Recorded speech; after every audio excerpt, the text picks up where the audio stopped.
you are the manifestation of Amun-Ra. You are the manifestation of that from which was the beginning to what you are now on this realm. Country and all its horrors, selling postcards of the hanging. In particular, selling postcards of the lynchings of black men was literally a pastime, a kind of social activity in which all too many white people took part for 100 years and more, even after slavery was ended. Take the case of Claude Neal, who was accused of raping and killing a white woman and was lynched in Florida in 1934. Not only did a lynch mob hang him, they mutilated his body in the most horrible and vile way, and parts of his body were taken as souvenirs. And that's not all of it or the worst of it. His lynching was announced in advance, and people came as if it were a picnic. It was even announced in the Associated Press news service and went out around the country. Thousands of people, including many solid citizens, came in this picnic atmosphere. One interesting thing is people on their way to an American Legion convention stopped off to witness the lynching. And some people were angry that they got there too late. You remember the American Legion? That's an organization of veterans formed after World War I who supported every reactionary, aggressive war, plunder, and conquest carried out by the American government, including the latest war on Iraq. Photographers lined up to take pictures of Claude Neal's body, knowing that if they got just the right angle, they could make a lot of money selling the picture.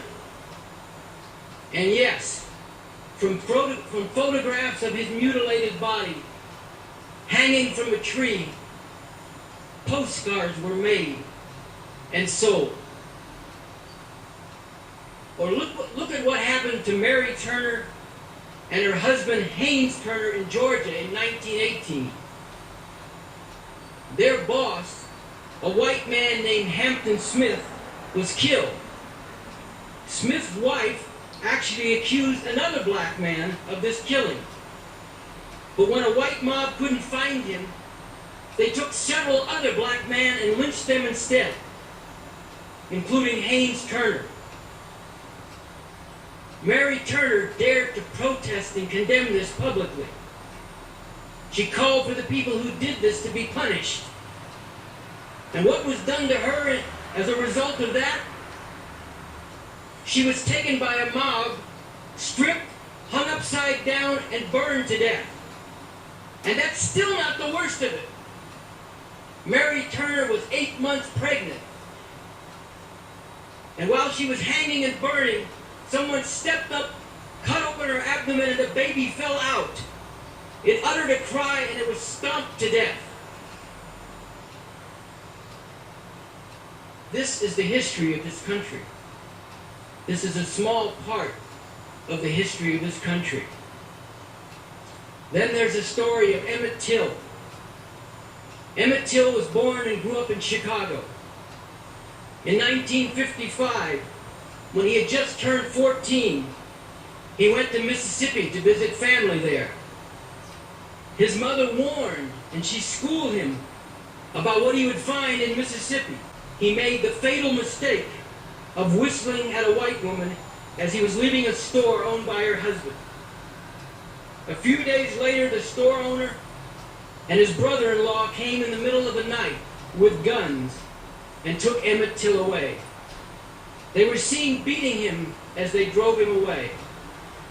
His relatives began looking for his body along riverbanks and under bridges, where black folks always look when things like this happen, as his uncle put it. Think about that. Think about what it means, where black folks always look when this kind of thing happens. Think about what that tells you about this country. Emmett Till's body was found in a river.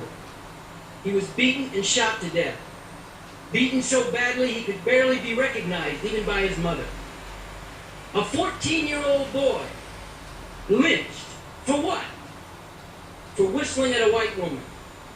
In an act of tremendous courage and large-mindedness, his mother, Mamie Till, displayed his body publicly in Chicago, and she refused to have it touched up so that all could see what had been done to him. His body was viewed by tens of thousands of black people in Chicago. The story of what happened to Emmett Till aroused deep anger among black people all over the country. It shocked many white people in many parts of the country, and it became an international news story and outrage. But back in Mississippi, white people rallied to the defense of the men who had kidnapped and brutally murdered Emmett Till. These men were put on trial only because of the outrage around the country and around the world. Death threats and terror against black people in the area where this lynching took place was increased, to keep them from saying what they knew and how they felt about this lynching.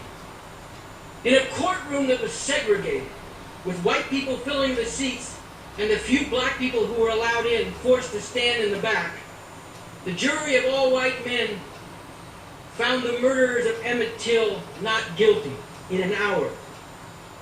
Their lawyers even accused Mamie Till and the NAACP of conspiring to cook up this whole story of the lynching. Actually, Emmett Till was alive in Detroit, these lawyers claimed. Not long after they were acquitted of this crime, the two men sold their story to a national magazine, telling in detail how they brutally murdered Emmett Till. But nothing was ever done to them. Despite a massive campaign calling for the federal government to indict these two men, the government refused. Sound familiar? Dwight D. Eisenhower, who was president of the United States at the time, never even answered a telegram sent to him by Mamie Till.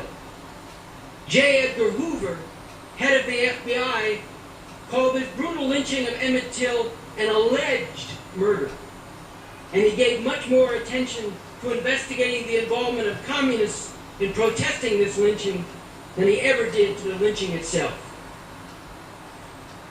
But the lynching of Emmett Till became a rallying cry for black. I'm not exaggerating any of this.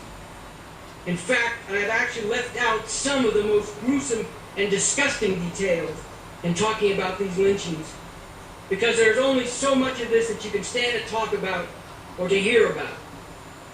And these were not the so-called isolated incidents, the way they always try to tell us whenever they get caught in one of their brutalities and murders, the way they try to cover up the real crimes of this system and those who rule it.